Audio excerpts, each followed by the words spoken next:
Ысык көл Токой чарбасынын эмгек жамааты иш таштоо алдында турат. Токойчулар мамлекет башчысы Сооронбай Жээнбековго кайрылышты. Нааразычылыкты 2013-2015 жылдары аталган Токой чарбасында жетекчи болуп иштеген Талайбек Содокеевдин кайрадан кызматка дайындалуусу жараткан. Анткени ал иштеген 3 жылда Талайбек мырзага 6 факт боюнча кылмыш иши козголуп, казынага 3 миллион сомдон ашык чыгым келтирилген. Содокеев деген директор болуп иштеп кеткен. Ошолну кайра жумуш ордуна коюп атат. Буйрук чыгарып. Ошол себептен ал кишини биз билебиз, кандай иштерин. Анын учурунда ар кандай мыйзам бузуулар болгон. Факт номер 1. Мыйзамсыз иш кагаздарын жазып, чарба малын жеке менчикке чыгарып берген. Факт номер 2. Чарбанын 25 бодо малын жеке кызыкчылыгына колдонуп, кылмыш иши козголуп далилденген. Факт номер 3. Көзөтүп кеткен кызматкерлерге аттарды жазып, чарбага 350 000 сом чыгаша алып келгендиги далилденген.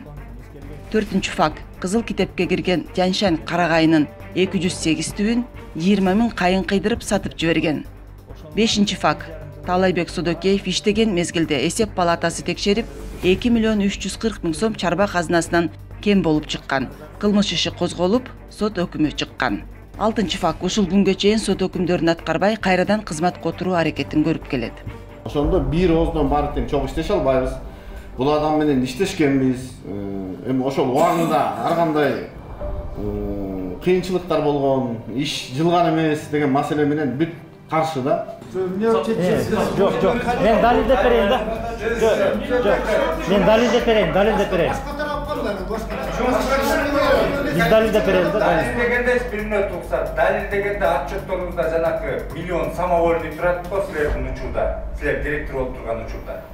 Коопсуздук кеңешке кат жолдонгондон кийин карантинге карабастан айлана чөйрөнү коргоо жана Токой чарбасы агенттигинин жетекчилигине эмгек жамаат келген. Агенттиктин жетекчиси Мирслав Аманкулов маселени тез арада чечип берүүнү убада кылган. Бирок тилекке каршы убада боюнча калып, кайрадан эле Талайбек Содокеев келгени турат. Айласыздан эмгек жамаат мамлекет башчысы Сооронбай Жээнбековго жана коомчулукка кайрылууга мажбур. Анткени кылмыш далилденген, соттолгон адамдын жаратылыштык коргоодо жетекчилик кызматка келиши коррупцияга каршы күрөшкө карата диверсия болуусу анык.